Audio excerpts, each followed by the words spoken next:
karena hujan kebetulan ini mampir di tempat teman sebagai tempat latihan di Sanggar Reok. Apa Mas? Ruang mobil.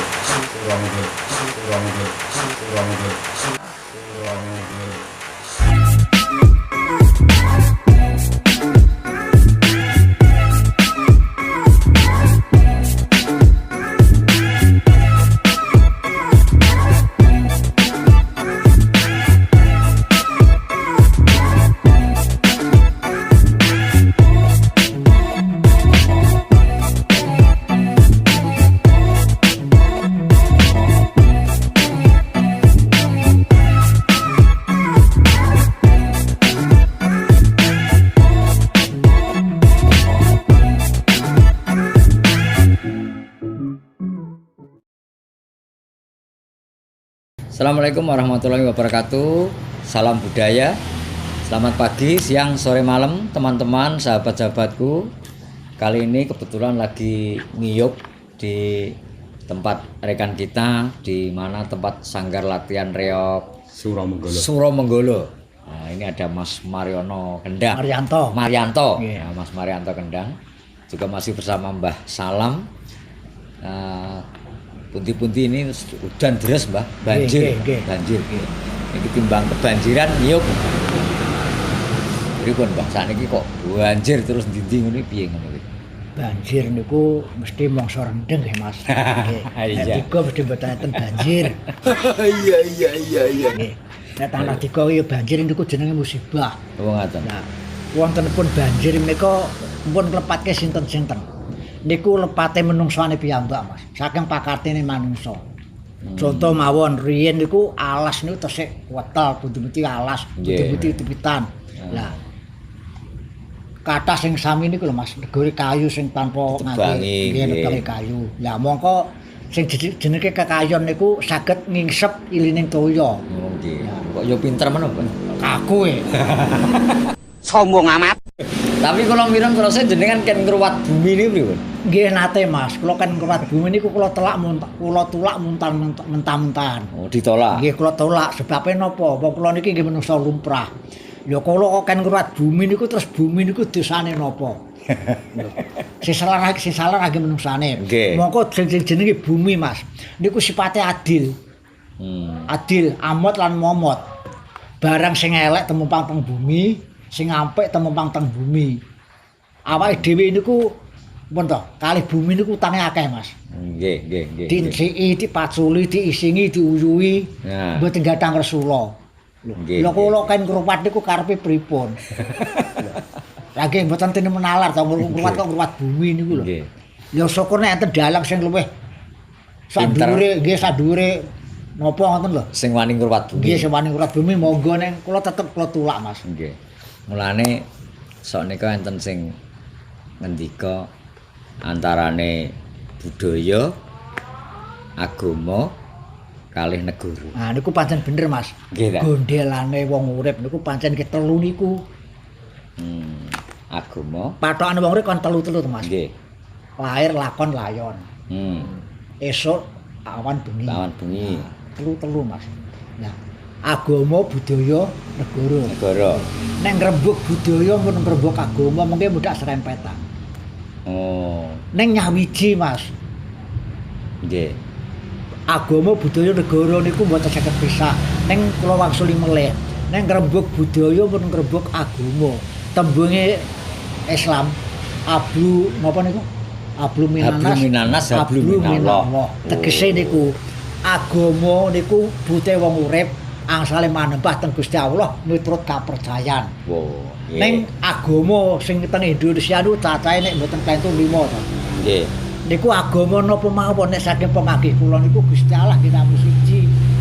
Ning dhewe lan jenengke. Lah nek budaya niku saking tembung budidaya manungsa sing babar keendahan. Oh, niku budaya. Nggih tegese anu Mas, budaya saged, adat saged, tradisi saged. Ning nek ngrebuk adat sing sugih adat, sing sugih budaya niku sak donya niku namung wong Jawa, Mas. Sugih adat, wah mboten saged ngitung. Contoh nggih. Nggih. Bersih desa, ruwatan. Nggih. Terus metil, Metil. tingkep, Sepasaran bayi. Tuk wong mati tuk 3 dinane. Terus enten melih niki nggih rada dipercaya kali wong Jawa. Tiang omah-omah, Mas. Nggih. Niku adate wong Jawa. Upamane jenengan niku kelahiran Sumber Bening. Kok anak sampean rabi nglangkai Sumber Bening nggih mboten oleh. Niku terus nglangkai Wutah Darah. Nggih. Pitutur melih enten. Upamane jenengan kawin sasi Sapar. Nggih. Anak sampean kawin sasi Sapar nggih mboten oleh. Nunggak Niku nggih pitutur. Nggih. Karepe sampean mboten oleh bolak-balik rabi. Lho, ya nek sampean rabi ping 8 nggih, Sapar mulut badhe mulut mati awal mati laki recep wah anak sampean mboten man sasi to, Mas. Nggih. Pitutur. Nggih. Ya. Niku sing kaitane kalih menungso. Nggih. Lah nek sing kaitane kalih raja kaya mon nggih enten apa sing mbok tekoni mon? Gumberkan ku tegese piye, Pak? Gubrekan. Niku Enten nggih budaya napa-napa niku? Budaya adat, Mas. Oh, adat. Adat, mboten budaya adat.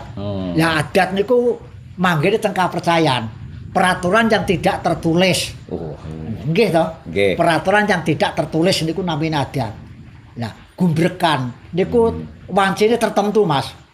Napa? Mesti pas ringkel godhong dinane akad pahing niku. Anggere enten godhong akad pahing niku mesti gumbrek. Nek enten godhong akad pahing kok ringkele jilma niku kleru nulis. Mesti ringkel godhong. Ringkel mesti godhong.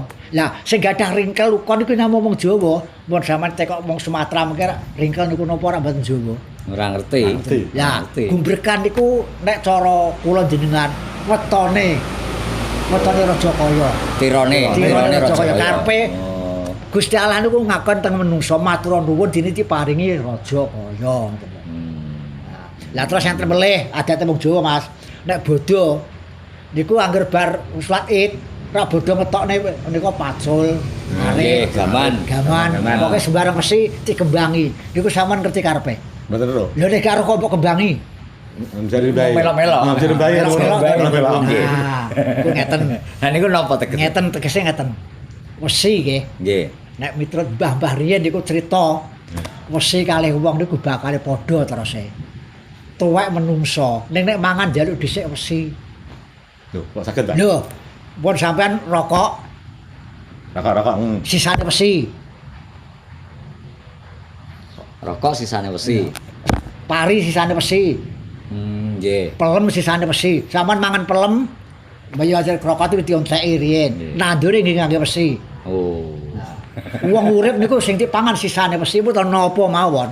Duka niku rokok, duka niku pun pokoke sembarang panganan sing mlebu teng ragane manungsa mesti sisane wesi. Lah tujuane nek bodho diparingi kembang niku. Lagi niku wau matur nuwun, ngurmati matur nuwun teng Resi Haji, teng Resi. Niku wau nggih terkaitane mergo sing dipangan manungsa niku sisane wesi. Pikir kula mergo putune akeh nek bodho mumpuk mboten. kuwi pesine diglumpukne kabeh. Napa enten wong nandur parikut duki ngangge tangan. Ya, traktor ya wesi, seleb ya wesi. Ya. Nah, Nggih. Mbah iki wis terang. nggih. Ayo ndang mulih. Lha kok nyapa tok kesusu mulih Ayo. kok. Lah ning kene ya ora dijak apa-apa nek kok. Lah nek ngangkut niku sampeyan ngingeti mripate sing di omah. Pripun? Brebes ora ngono lho. Ya kira-kira puluh nyuge wedang nih mripate brebes. Wis ngesakne. Sakno ngoten. Mas, mari ana. Kita pun terang kula tak ajeng pamit. Ayo Mbah, selak banjir. Nggih. Ora agama budaya. Nggih. Contone nggih. Nggih. Kumpul kesusurian. Wong badhe besanan temanten. Manten nggih. Niku mesti nggunakake adat riyen. Nggih. Nglumpukke wong tuwa-tuwa. Ki besok lek digawe apa, sasin apa, ringkele apa. Mesti niku mesti. Niku budaya. Nggih, budaya. Mengke nek pun wonten nggunakake agama. Lah nek kawinan mosok gak nggunakake agama. Nggih. Nah, lah nek pun nggunakake agama nggunakake pemerintah. Negara. Nggih, Oh, iko nggih. surat napa niku namine? Nggih. Pokoke ya surat sing kanggo kuwi. Ya, ngoten lho. Nah, ngoten. Dadi mulane budaya, agama, negara. Mboten iso pisah. Oh, kudu Nek- nyawiji. Nggih, ning ngrembug agama ampun ngrembug budaya, ning ngrembug budaya ampun ngrembug agama, ning nyawiji ngoten. Oh, ngaten. Nyawiji. Nggih.